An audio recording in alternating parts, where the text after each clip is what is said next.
There are 36 gubernatorial races on the ballot in the 2026 midterms, with Democrats and Republicans each defending 18 seats, including contests in nearly every key presidential battleground. 15 incumbent governors are ineligible to run again due to term limits. Among them is Democrat Laura Kelly in Kansas, leaving her party vulnerable in a state Donald Trump carried by 16 points last November. Democrats will also have to defend Gretchen Whitmer's seat in Michigan, another state Trump won in the 2024 presidential race. Meanwhile, Republicans will be playing defense in the swing state Georgia. Let's start by filling in the map with the races that are currently considered safe for each party. For Democrats, that starts with California, where Governor Gavin Newsom is stepping down after 2 terms. Whether it's Kamala Harris returning to state politics or another Democrat stepping up, the Golden State remains solidly blue, and Republicans simply don't have a strong enough bench to make this race competitive.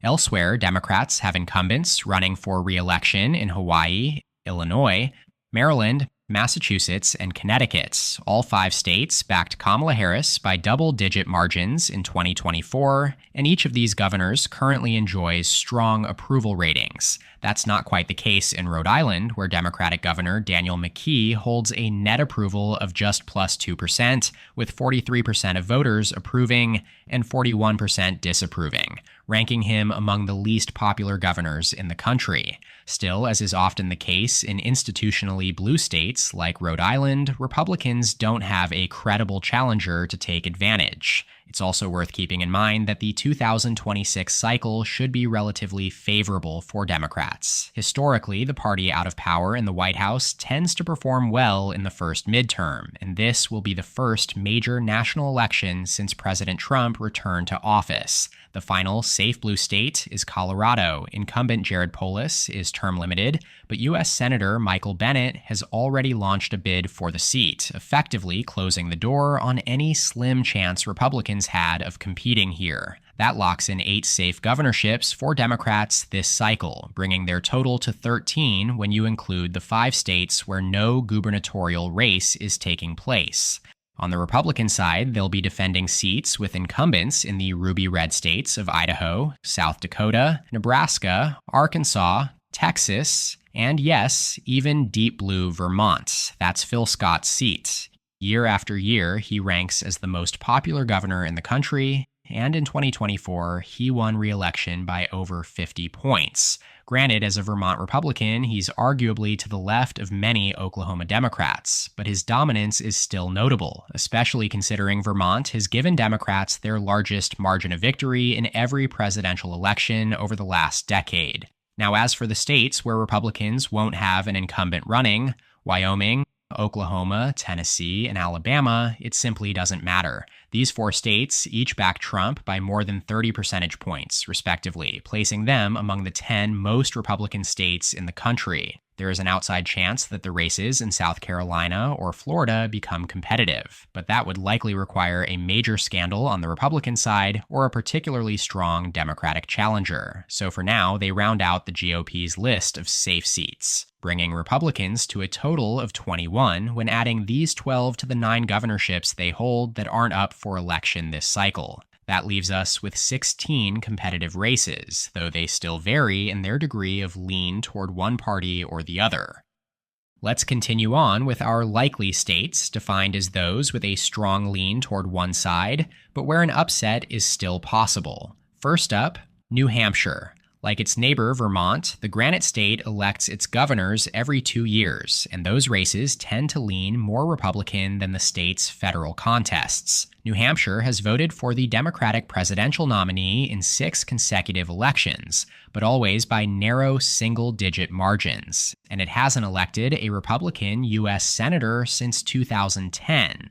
Yet, newly elected Republican Governor Kelly Ayotte is a strong incumbent. She significantly overperformed expectations in 2024, winning the governorship by 9 points, even as Kamala Harris carried the state by 3. All 3 expert ratings currently have New Hampshire as at least likely Republican, with inside elections even going as far as to call it a safe bet. I'm leaning more toward likely for now as we wait to see who Democrats nominate to take on Ayotte.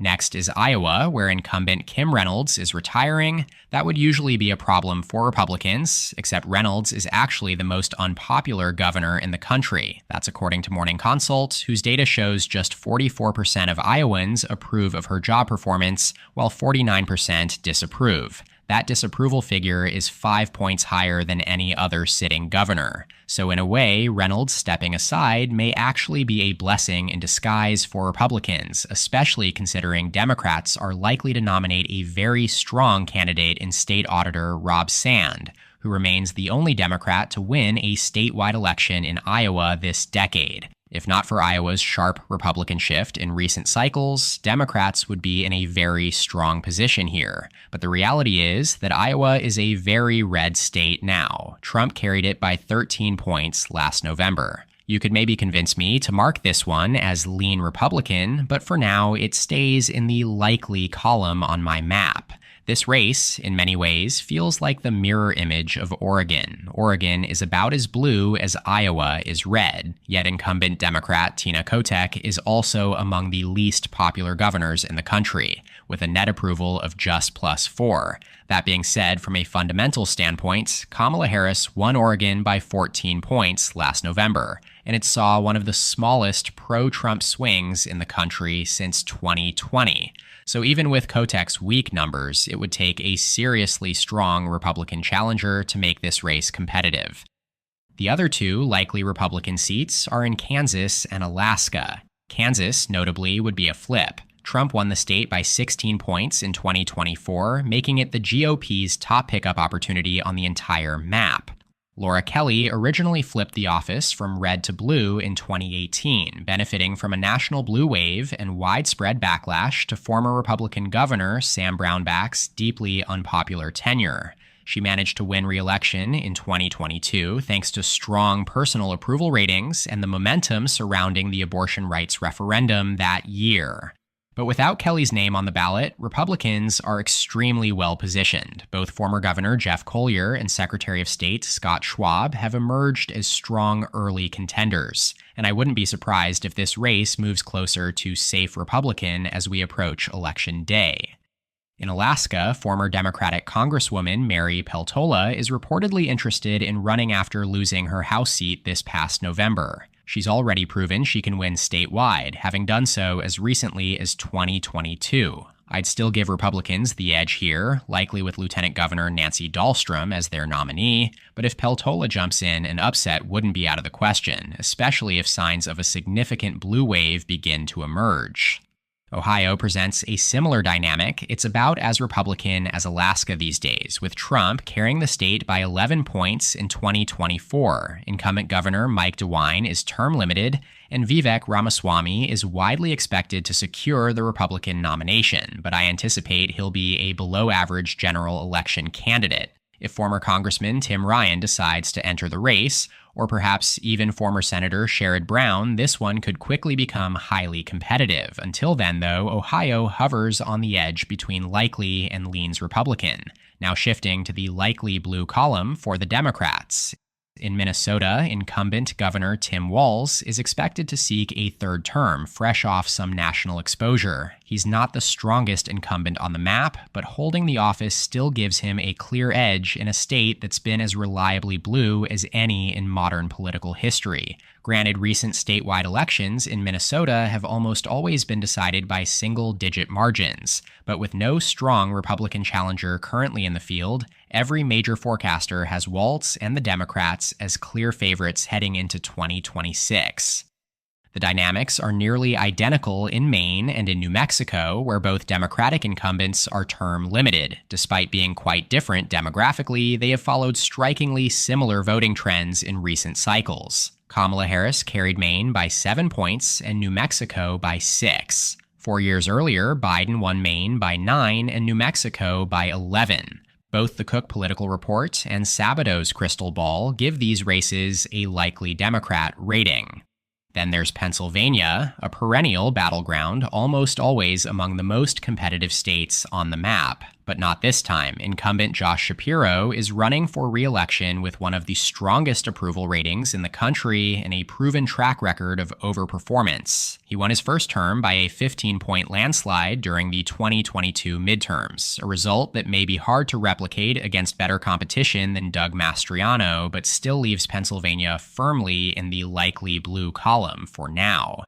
Finally, there's New York, historically one of the most reliable blue states in the nation, but not anymore. It saw the largest pro-Trump shift of any state between 2020 and 2024, signaling real vulnerability for Democrats in a place they've long taken for granted.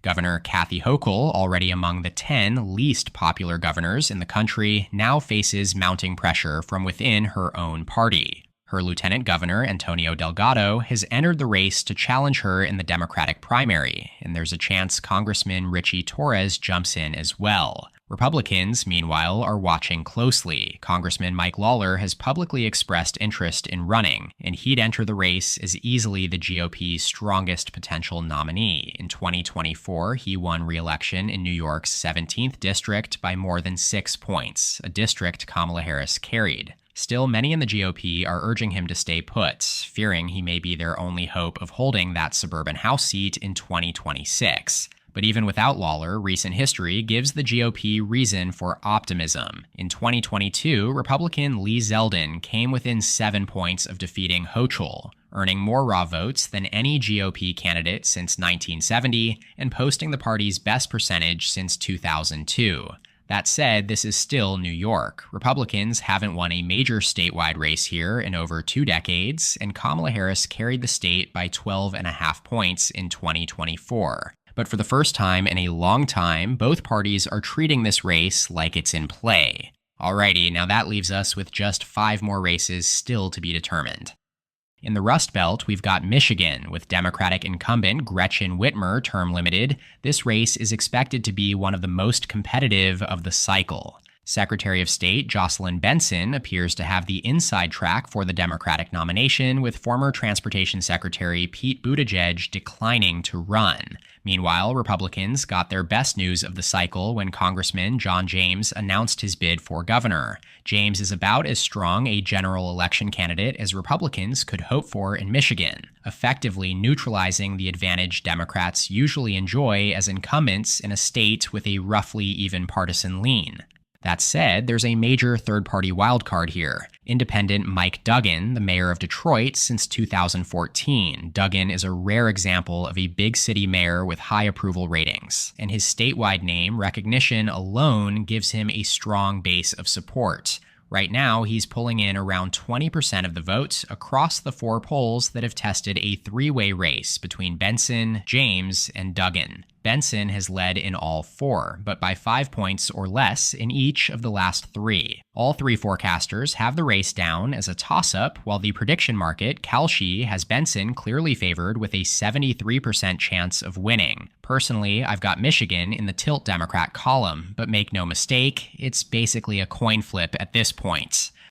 Then there's Wisconsin, where incumbent Democrat Tony Evers is eligible to seek a 3rd term, though he has yet to officially announce his intentions. If he does run, Democrats would start with a clear advantage. Wisconsin's partisan lean is about as evenly split as it gets. 5 of the last 7 presidential elections here have been decided by less than a point, including each of the last 3. Trump most recently carried the state by just 0.8%. The last 2 U.S. Senate races, in 2022 and 2024, were also decided by margins under a single percentage point. Still, Evers overperformed in his 2022 re-election, defeating Republican Tim Michels by 3.5 points, despite trailing in most pre-election polling. That kind of overperformance is a strong data point for Democrats, assuming Evers decides to run again. For now, I've got Wisconsin rated as lean Democratic, particularly given the absence of a clear Republican frontrunner at this stage.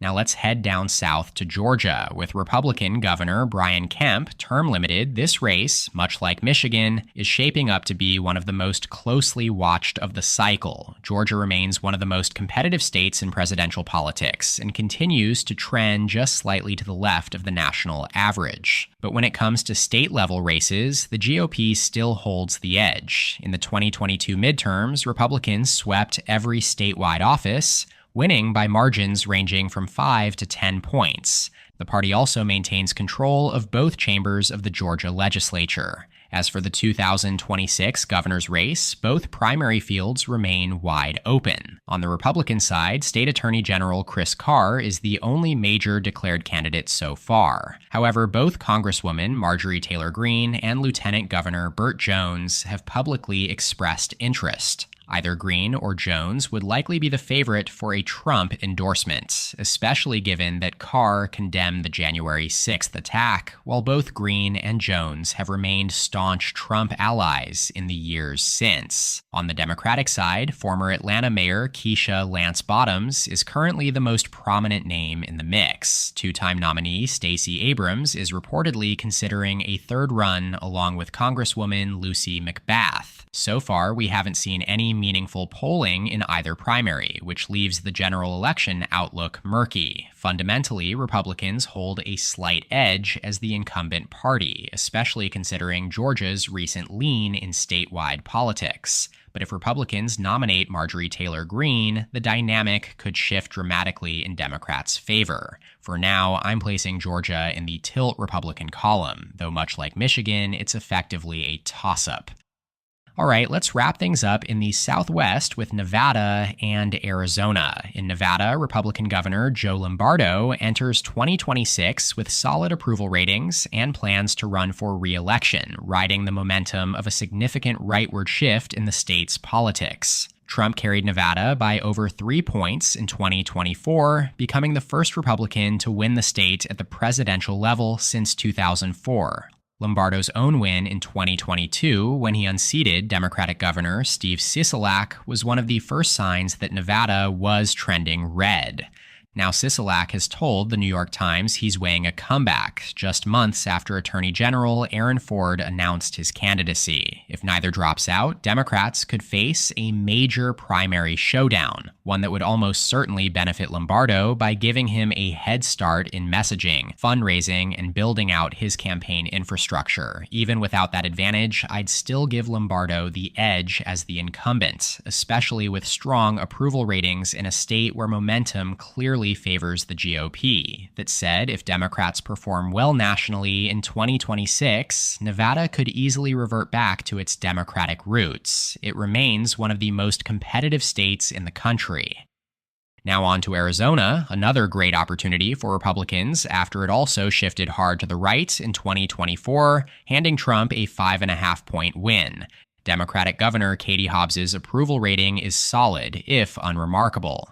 She narrowly defeated Kari Lake in 2022, but Lake proved to be a deeply flawed candidate, something she reinforced with her terrible performance in the 2024 Senate race. This time around, Republicans are choosing between Congressman Andy Biggs and former gubernatorial candidate Karen Taylor Robson, who earned co-endorsements from Donald Trump earlier this year. Robson would be a much stronger general election candidate. Biggs is one of the most conservative members of the House and could struggle statewide, considering Arizona voters have rejected far-right candidates before, most notably Lake and Blake Masters. But it is Biggs who is leading, according to both the polls and the prediction markets. He has led Taylor Robson by more than 20 points in all 4 public surveys. And according to the betting market, Kalshi, he has about a 70% chance of securing the nomination. That does give Hobbs a slight edge in my mind, as I think Biggs will be a below replacement level candidate.